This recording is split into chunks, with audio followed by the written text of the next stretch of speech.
አዲሱ የትራምፕ ዓለም አቀፍ ቦርድና የተባበሩት መንግስታት ዕጣ ፈንታ። በዓለም አቀፍ መድረክ ላይ ያለውን የተለመደ ዲፕሎማሲያዊ አካሄድ ሙሉ በሙሉ የሚቀይር አዲስ ተቋም ስለመመስረቱ ለሚጠቁሙ መረጃዎች እየወጡ ነው።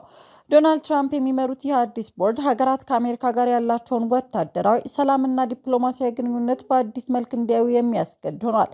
የዚህ አዲስ ተቋም ዋነኛ መለያ ተደርጎ የተጠቀሰው የገንዘብ ክፍያ ቅድመ ሁኔታ ነው። ማንኛውም ሀገር የዚህ ቦርድ አባል ለመሆንና የአሜሪካን የጦር ኃይል ጥበቃ፣ የሰላም ድጋፍና የዲፕሎማሲያዊ እርዳታ ለማግኘት $1 ቢሊዮን የአሜሪካ ዶላር የመግቢያ ክፍያ መከፈል እንዳለበት ተደንግጓል። ይህ አካሄድ ትራምፕ ቀደም ሲል ኔቶ አባላት ሲያነሱት የነበረውን ለጥበቃ ክፍያ መከፈል አለበት የሚለውን አቋም ወደ ላቀ ደረጃ ያሸጋገረ ሲሆን የአሜሪካን የውጭ ግንኙነት በንግድ ስሌት ላይ የተመሰረተ እንዲሆን ያደርገዋል። ትራምፕ በቆይታቸው ወቅት በተባበሩት መንግስታት ድርጅት ላይ የነበራቸው ትችት ይታወቃል። ሆኖም አሁን እየወጡ ያሉ መረጃዎች እንደሚያመላክቱት ይህ አዲስ ተቋም ተመድን ሙሉ በሙሉ የመተካት ዓላማ አለው። ተመድ እስካሁን በተከሰቱ ትልልቅ ጦርነቶች ውስጥ የፈየደው ነገር እንደሌለና ዓለም አቀፍ ሰላምን ለማስጠበቅ አቅም እንደሌለው የገለጹት ፕሬዝዳንቱ አዲሱ ቦርድ ከተመድ በተለየ መልኩ ውጤት ተኮርና በአባል ሀገራት የገንዘብ አስተዋጽኦ ላይ ብቻ ሳይሆን በቀጥታ የአሜሪካ ተጽዕኖ ስር የሚንቀሳቀስ እንዲሆን ይጠበቃል። የተቋሙን አመራር በተመለከተ የተሰሙት ስሞች የዓለምን ትኩረት እየሳቡ ናቸው። ትራምፕ ራሳቸውን የቦርዱ ሊቀመንበር በመሆን ተቋሙን እንደሚመሩ ተናግረዋል። በ7 አባላት በሚመራው የስራ አስፈጻሚ ቦርድ ውስጥ እንደ አሜሪካ የውጭ ጉዳይ ሚኒስትር የታጩት ማርኮ ሩቢዮ እና የቀድሞ የእንግሊዝ ጠቅላይ ሚኒስትር ቶኒ ብሌር ያሉ ተጽዕኖ ፈጣሪዎች ሰዎች መካተታቸው ተጠቅሷል። ይህ ጥምረት የአሜሪካን የቀኝ ክንፍ ፖለቲከኞችና የአውሮፓ ዲፕሎማቶች በማቀናጀት አዲስ የዓለም ስርዓት ለመፍጠር የታለመ ይመስላል። የሩሲያው ፕሬዝዳንት ቭላዲሚር ፑቲን ለትራምፕ ጥሪ የሰጡት ምላሽ ዲፕሎማሲያዊ ድርድር የታከለበት ነው ተብሏል።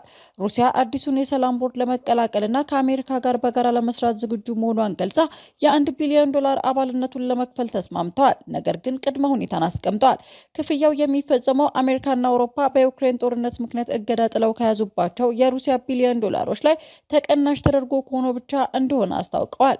ይህ አካሄድ ትራምፕ የጣሉትን የገንዘብ ቅድመ ሁኔታ በመጠቀም ሩሲያ የታገደባትን ገንዘብ ለማስለቀቅ የሰነዘረችው ስልታዊ ጥቃት እንደሆነ ተንታኞች ገልጸዋል። በርካታ ሀብታምና ተጽዕኖ ፈጣሪ ሀገራት በገንዘብ ተደግፎ የቀረበውን ጥሪ የተቀበሉባቸው የየራሳቸው ምክንያቶችን ገልጸዋል። የባህረ ሰላጤው ሀገራት ሳውዲ አረቢያ፣ የተባበሩት አረብ ኤምሬትስ እና ኳታር ሳውዲ አረቢያ በጋዛ መልሶ ግንባታ ላይ ሚና ለመጫወትና ከአሜሪካ ጋር ያለውን የጸጥታ ትብብር ለማጠናከር $1 ቢሊዮን ለመክፈል ተዘጋጅታለች።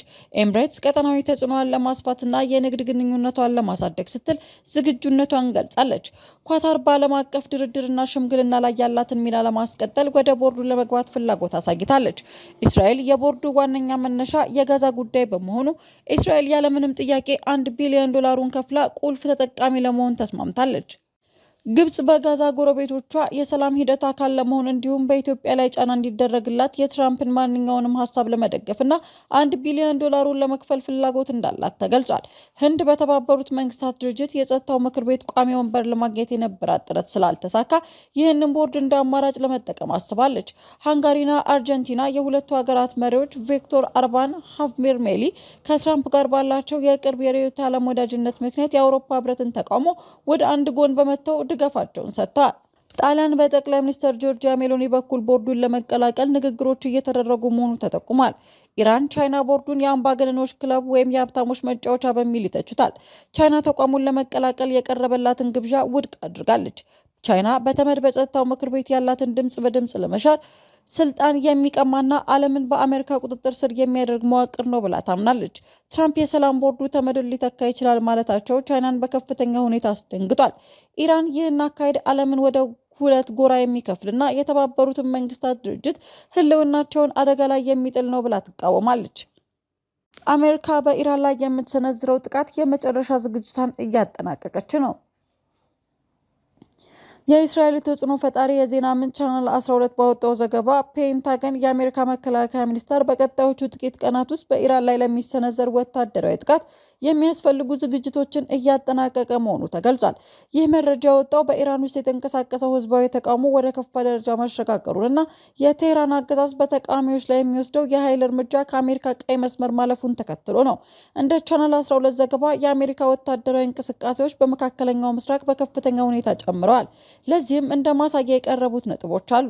የአሜሪካው ግዙፍ የአውሮፕላን ተሸካሚ መርከብ ዩኤስኤስ አብርሃም ሊንከን ከሌሎች መርከቦቹ ጋር ወደ አረብ ባህር ፋርስ ባህረ ሰላጤ እየተቃረበ ይገኛል። ፕሬዚዳንት ትራምፕ ይህንን እንቅስቃሴ ግዙፍ የጦር መርከቦች ስብስብ ሲሉ ገልጸውታል። ከእንግሊዝ የተነሱ የኤፍ-15 ስትሪክ ኤግል የጦር ጀቶች በዮርዳኖስ በሚገኙ የአየር ማረፊያዎች ማረፋቸው ተረጋግጧል። እነዚህ ጀቶች ከዚህ ቀደም ሲል ከኢራን ከሚሰነዘሩ ድሮኖች በመምጣት ትልቅ ሚና የነበራቸው ናቸው። አሜሪካ በክልሉ ለሚገኙ ሰራዊቶቿና ለወዳጆቿ ጥበቃ እንዲሆን ታድ እና ፓትሪዮት የተባሉ የሚሳኤል መከላከያ ባትሪዎችን በእስራኤል፣ ኳታርና ዮርዳኖስ አሰማርታለች። የአሜሪካ አስተዳደር ወደ ወታደራዊ እርምጃ እንዲያዘነብል ያደረጉት ዋና ምክንያቶች በኢራን ውስጥ ለሳምንታት በቀጠለው ተቃውሞ የሞቱት ሰዎች ቁጥር ከ3000 በላይ መድረሱን ተከትሎ ፕሬዚዳንት ትራምፕ ተቃዋሚዎችን መግደል ማቆም አለበት የሚል ጠንካራ ማስጠንቀቂያ ሰጥተው ነበር። ኢራን የዩራኒየም ማበልጸግ ስራዋን ገደብ አልባ ማድረጓና ከዓለም አቀፉ የኒውክሌር ኤጀንሲ ጋር ያላትን ትብብር ማቋረጧ ኢራን በየመን፣ በሊባኖስ እና በሶሪያ ያሉ ታጣቂዎቿን በመጠቀም በእስራኤልና በአሜሪካ ጥቅሞች ላይ ጥቃት ለመሰንዘር ማቀዷን የሚያሳዩ የስለላ መረጃዎች በመገኘታቸው ነው። እስራኤል ይህንን የአሜሪካን ዝግጅት በከፍተኛ ንቃት እየተከታተለች ትገኛለች። የቻናል 12 ዘገባ እንደሚያመላክተው የእስራኤል መከላከያ ሰራዊት በሁሉም ግንባሮች ከፍተኛ የጥንቃቄ ደረጃ ላይ እንዲሆን ታዟል። እንዲሁም ዲሞና እና ቤርሳቤ ያሉ ከተሞች የህዝብ መጠለያዎችን አስቀድመው ከፍተዋል። ጠቅላይ ሚኒስትር ኔታንያሁ ከአሜሪካ ውጭ ጉዳይ ሚኒስትር ማርኮ ሩቢዮ ጋር በየዕለቱ መረጃ እየተለዋወጡ መሆኑም ተገልጿል። ቴህራን በበኩሏ ማንኛውንም የአሜሪካ ጥቃት ወደ ሰፊ ቀጠናዊ ጦርነት ያመራል ስትል አስጠንቅቃለች። የቻናል 12 ዘገባ የሚያሳየው መካከለኛው ምስራቅ ባለፉት 10 ዓመታት አይታው የማታውቀው ወታደራዊ ውጥረት ውስጥ መግባቷን ነው። አሜሪካ ዝግጅቴን አጠናቅቄያለሁ ማለቷ የዲፕሎማሲው መንገድ ማክተሙን ወይስ ኢራንን ወደ ድርድር ጠረጴዛ ለማምጣት የታለመ የልዕለ ኃይል ጫና መሆኑን በቀጣዮቹ ጥቂት ቀናት የሚታይ ይሆናል። በአማራ ክልል መንግስትና በፋኖ አመራሮች መካከል የሰላም ስምምነት ተፈረመ። በአማራ ክልላዊ መንግስትና በአማራ ፋኖ ህዝባዊ ድርጅት በተሰኘው የፋኖ ክንፍ መካከል የሰላም ማስፈጸሚያ ስምምነት መፈረሙ ተገለጸ። ይህ ስምምነት በክልሉ ለዓመታት ገደማ የዘለቀውን የትጥቅ ግጭት ለመፍታት አዲስ ተስፋ የሰነቀ መሆኑም ተነግሯል። የድርጅቱ ከፍተኛ አመራር የሆኑት ኮሎኔል ፈንታው ሞሃቤ ስምምነቱን አስመልክቶ በሰጡት መግለጫ ውሳኔው እጅ የመስጠት ወይም ትግሉን የመክዳት ውጤት አለመሆኑን አጽንኦት ሰጥተዋል። ይልቁንም የሰላም አማራጩ የተመረጠው አሁን ያለው ነባራዊ ሁኔታ በዝርዝር ከመረመሩ በኋላ በበቂ ምክንያት መሆኑን አስታውቀዋል። ኮሎኔሉ እንደገለጹት የትጥቅ ትግሉ በክልል ህዝብ ላይ እየደረሰ ያለው ጫናና የውጭ ኃይሎች ጣልቃ ገብነት ለዚህ ውሳኔ መነሻ ሆኗል። ኮሎኔል ፋንታው በመግለጫቸው ወቅት ከነሷቸው ዋና ነጥቦች መካከል የውጭ ኃይሎች በትግል ውስጥ ያላቸውን እጅ የሚመለከት ነው። እንደሳቸው ገለጻ ግብጽ፣ ሻዕቢያ ወይም ኤርትራና ህወሓት በክልል ውስጥ ያለው ትርምስ እንዲቀጥል ፍላጎት አላቸው። እነዚህ አካላት በትግል ውስጥ ጣልቃ በመግባት የራሳቸውን የፖለቲካ አጀንዳ ለማስፈጸም እየሰሩ መሆኑ ተጠቁሟል። ክልሉም ወደማያልቅ ትርምስ ውስጥ እንዳይገባ መከላከል የሰላም ስምምነቱ አንዱ አካል መሆኑም ተገልጿል። የጀርመን የውጭ ጉዳይ ሚኒስትር ጉብኝትና የኢትዮ ኤርትራ ውጥረት። የጀርመን የውጭ ጉዳይ ሚኒስትር ዮሃን ቫይፎል ባለፈው ሳምንት በአዲስ አበባ ያደረጉት ጉብኝትና ከጠቅላይ ሚኒስትር አብይ አህመድ ጋር ያደረጉት ውይይት በቀጠናው ሰማይ ላይ ያንዣበበ ላለው ጥቁር ደመና እንደ አንድ የዲፕሎማሲ መፍትሄ ተስፋ ተጥሎበታል። የሚኒስትሩ ዮሃን ቫይፎል ጉብኝት ጀርመን ለአፍሪካ ቀንድ የምትሰጠውን ስልታዊ ዋና የሚያሳይ ሆኗል።